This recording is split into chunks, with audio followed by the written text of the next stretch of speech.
Now I'm very excited to welcome Paul Blom. He's our morning presenter. He and his husband Bob own and operate Right at Home in-home care and assistance agency in Bloomington. Paul has a very special place in this Parkinson's community as he has had a 15-year working history with the Parkinson's Foundation and as a member of the Parkinson's Foundation National Board. And we are happy that he could join us this morning to speak on Caregiver or Care Village. So help me welcome Paul. Thanks, Angela. How's everybody doing this morning? Oh, come on. We can do better than that. How's everybody doing this morning? All right, that's a little bit better. How am I doing? Thanks for asking. I'm super fantastic. I say super fantastic because every day we get up and we make a choice, right? We make a choice about how we're going to face the day. And we make that choice whether we have Parkinson's or whether we have Alzheimer's or whether we have chronic diabetes or anything else that's going on in our lives, right? We get up and we make a choice about how we're going to be with the world that day. And the reason that I say super fantastic is because 16 years ago, I didn't know one person who had Parkinson's disease. I didn't know anyone who has Parkinson's disease.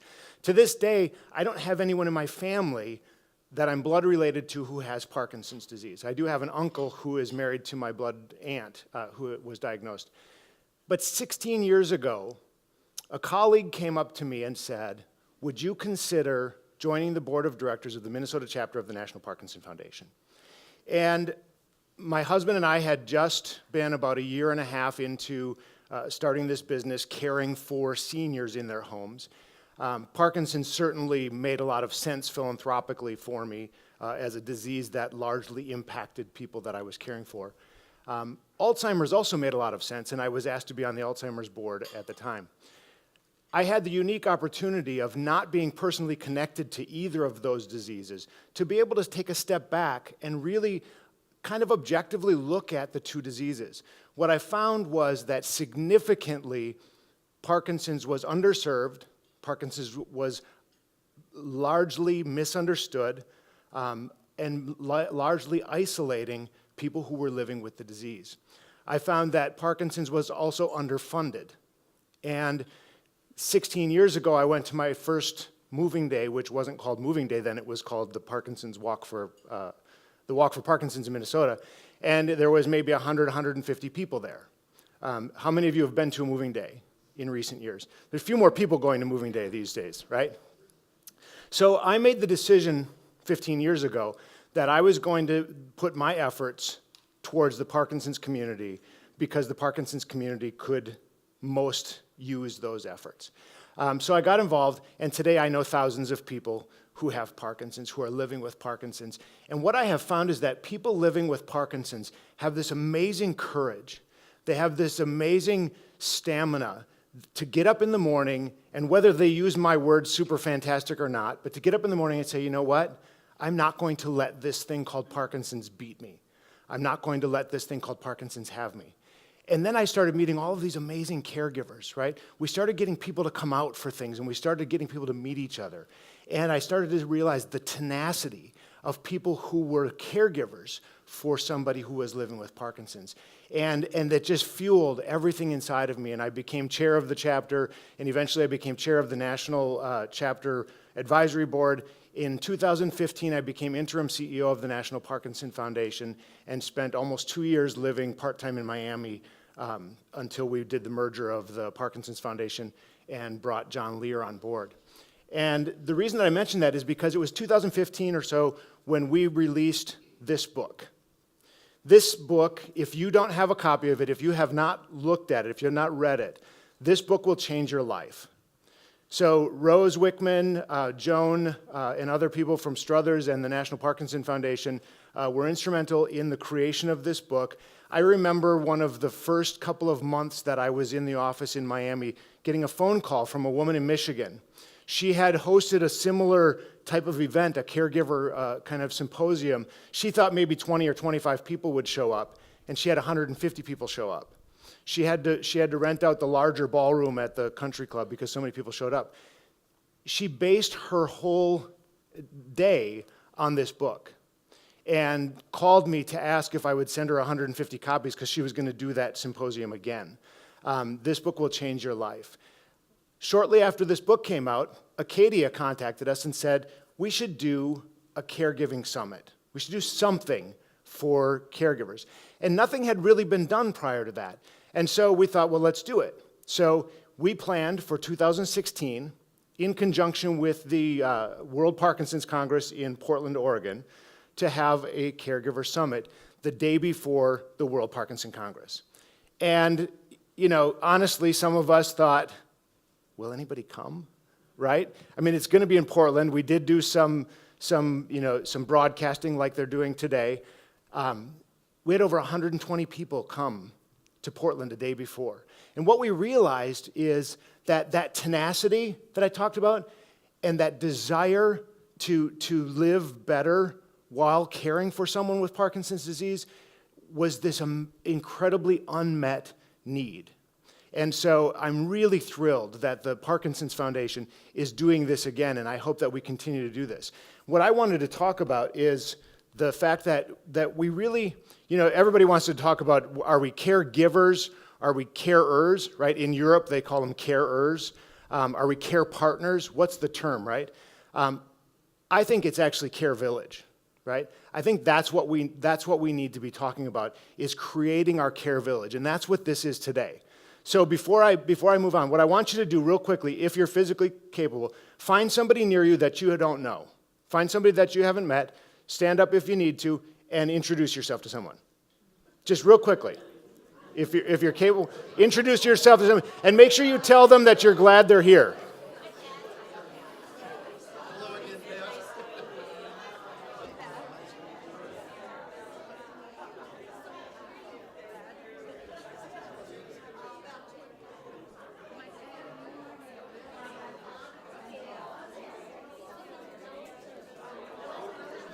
There we go. It wasn't on.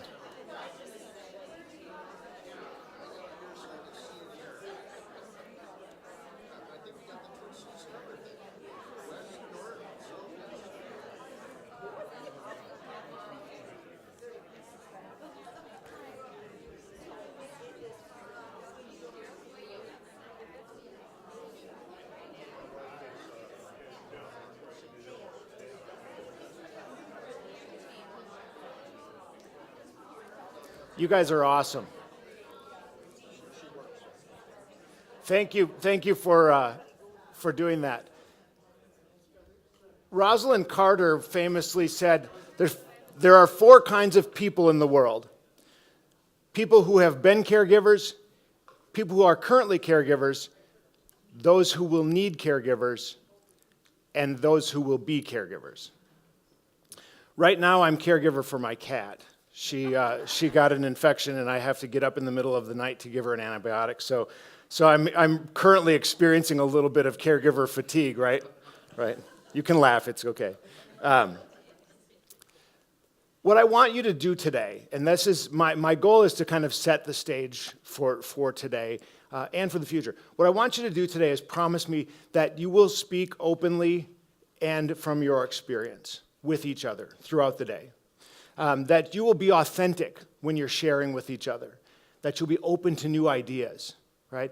Don't say, oh, well, that would never work. That would never work with my spouse. That would never work with my parent. Be open to new ideas and treat this as a judgment-free zone, right? The caregiving can be really difficult. Caregiving can be difficult on so many levels, and allow it to be okay for it to be difficult. And allow yourself to bring that to this place today. So it's a big village, right? 52 million informal and family caregivers provide care to someone 20 years and above who's disabled in the United States. 34 million, 16% of the population, provide care to people over the age of 50. Almost 9 million, 20% of adult caregivers care for someone over the age of 50 who have dementia. And 59 to 75% of caregivers are female. We can see from the room that females outnumber males in the caregiving. So I'm not going to really stress this a whole lot, but caregiving takes its toll. The older spousal caregivers who experience caregiving-related stress have a 63% higher mortality rate than non-caregivers of their same age, right? Anxiety, depression, all of those kinds of things can really sneak up on people. And if we don't build our village and we allow those things to continue to sneak up on us, that's when us caregivers become not very effective caregivers, right? We cannot take care of it. It's just like when you get on the plane, right? You've all heard that, right? Put the mask, when the oxygen mask falls, you put the mask on yourself first before you help someone else. Because if you try helping someone else, you may render yourself incapable of even helping yourself. So the 20 to 50% of caregivers reporting those symptoms of psychological disorder, that anxiety, depression, all of that kind of stuff. What I really want to focus on, though, is the positive side of things. That caregiving can be really difficult, but that caregiving, just like doing things like volunteering and helping others, can really be positive, right? That you can focus on the positive side, that you're helping someone, whether it's your spouse, whether it's your parent, whether it's another loved one. That sense of feeling appreciated, even though we don't always hear those words, right? We're not always very good at thanking each other for the things that we kind of take for granted, which caregiving falls into. And feeling that the relationship of that person that you're taking care of has improved over time because of that relationship. And I'm really glad that we got to watch Roberta's story. I've known Grant for all of the 15 years that I've been involved in the Parkinson's community as well, and gone to Capitol Hill with him when he was a college student. And their story really is kind of the epitome of that, right? The building of this village that we need. And the village goes beyond, engaging your siblings, engaging your cousins, engaging your next door neighbor. The village is really much bigger than that. Before we move on to talking a little bit more about the actual village, these are just some of those things, right, that we need to allow ourselves to do. So forgiving yourself for not being perfect. Right? So as we're caring for, we're going to make mistakes, right? Anybody here ever make a mistake as a caregiver? Yeah, we're going to make mistakes. We're going to do things that aren't, looking back, are not the best, the best idea. Acknowledge your right to feel emotionally off balance, right? That sense of anxiety or depression that can sneak up on us. Allow yourself to feel that and allow it to be okay, but recognize it and figure out how to move past that. Determine your limits, right? We don't have to do everything. You don't have to do everything. And how many of you have had somebody say, is there something I can do to help you? Right? And you're like, oh no, I got it. I'm good, right? I don't want to be a burden. Allow yourself to know your limits, right? There are resources that you can reach out to and ways to figure that out. And creating the village is about finding those resources. It's about finding the people that can help you connect to things you never even knew were out there, right? So know your limits. People who are not good cooks and don't enjoy cooking shouldn't cook, right? Right. My husband can make toast, but he shouldn't try other things, right? Don't branch out, honey. It's okay. Don't do it. Seek out the joy in your relationship with each other. Right? Do things that aren't caregiving things, right? Don't let your entire relationship evolve around Parkinson's and being the caregiver. Even if it's just popping in a movie and forgetting for 90 minutes that Parkinson's is part of your life, right?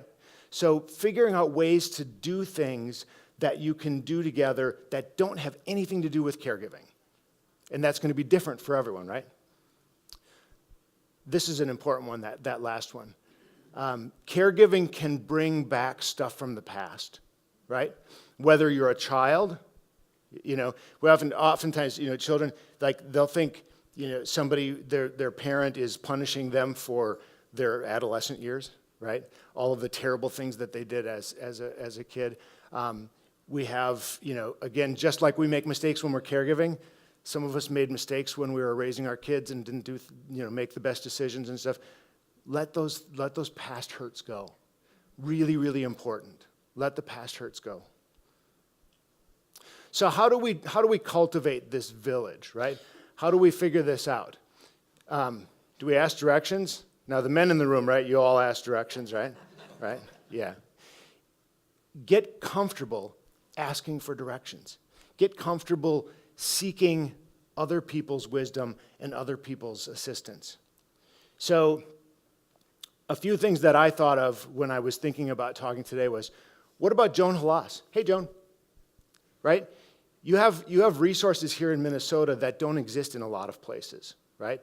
So you have, not only you have Struthers as a center of excellence, you have the Capistrant Center, you have the University of Minnesota, you have Mayo Clinic, you have the Minnesota Clinic of Neurology. I mean, it's amazing. We have an embarrassment of resources here in Minnesota that people don't have in a lot of places. So Joan is the social worker at Struthers. There are other social workers in the community that you can reach out to that have access to all kinds of resources. How many of you have ever called the Parkinson's Foundation helpline? One. I should give you a prize. I'll think of something. So, what's that? Do you mean Anushka or?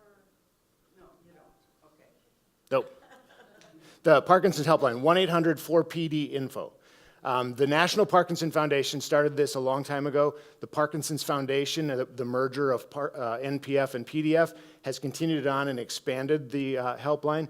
We have nurses and social workers who are available to you on that helpline for free that have access to resources all over the country. Even if you have a loved one that's not here in the States, they can connect you with resources across the country. How many of you are involved in the local chapter and have gone to a support group or anything connected with the local? So quite a few of you, probably the reason why you're here today. How many of you go to a support group at all? Okay, that's not enough of you. It really is not enough of you. A support group can be like your lifeline. And this is kind of a support group, right? Today is kind of like a support group. But until you sit down, you can talk to your neighbor about what it's like to live with Parkinson's disease. You can talk to your doctor, and you can talk to all kinds of people about what it's like. They don't really get it, right? When you sit across the table, and you're going to experience it today, and when you talk to other people and you look in their eyes, and they really get it, right? They really get it when you talk about when you're walking with your spouse and they freeze, right? They really get it. And that's what a support group does. A support group that's specific to Parkinson's or Alzheimer's or whatever chronic disease you're talking about. A support group is a group of people that get it. And whether they've gone through exactly the same things that you're going through at the moment or not, they get it, and it's different. So if you haven't gone to a support group, call Joan, call the helpline, find a support group. Really, really, it's really important. How many, you already said, how many have been to Moving Day? Moving Day is really powerful. If you haven't been to a Moving Day, incredibly powerful. Not only is it a tremendous fundraiser for the efforts of the Parkinson's Foundation nationally to continue to build support and continue to work towards a day when there is no Parkinson's disease, but it's a support group. It's this giant support group. You heard Roberta talk about seeing that sea of people and realizing I'm not alone in this. This isn't just my journey. I don't have to do this on my own. How many of you have a loved one with Parkinson's who has participated in a clinical trial? Clinical trials are critical, really, really important. That's how we figure this stuff out.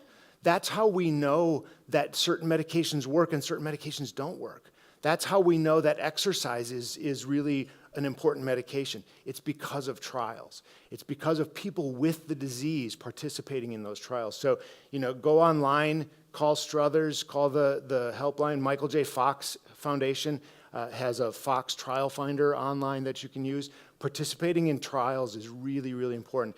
And it's also empowering, right?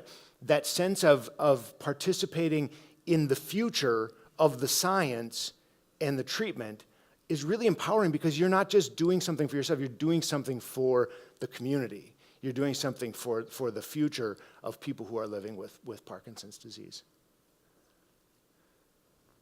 So these are just some kind of tips and kind of common sense stuff. I want to just I just have one more minute. One more minute?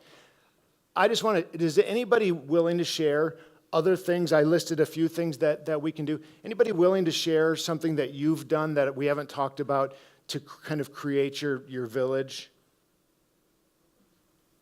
Anyone? Something that I haven't mentioned that you've found success in doing? That's really what I want to challenge you to do today, is to meet other people here, get to know each other, and really focus on figuring out how do I continue to build that village, and how do I continue to live better. Be good to yourself, right? All of the things that it says, right? Reward yourself, be good to yourself. Go to the spa once in a while, right? Get a massage. Do some of those things. Accept help. Allow people to help you, and allow yourself to get some respite. The Minnesota chapter of the Parkinson Foundation has respite grants, right? So if financially it's difficult for you to think about bringing in paid caregivers to give yourself some respite, apply for a Parkinson Foundation respite grant. Really, really important for you to be here today, for you to figure out how you build that support system and how you build that village. And it's a complete and total honor for me to be here today, even just briefly this morning. And I'm so glad that you're here, that you're seeking out this support, and best of luck with building that village. And we'll see you at Moving Day in May. So enjoy the day. Thank you.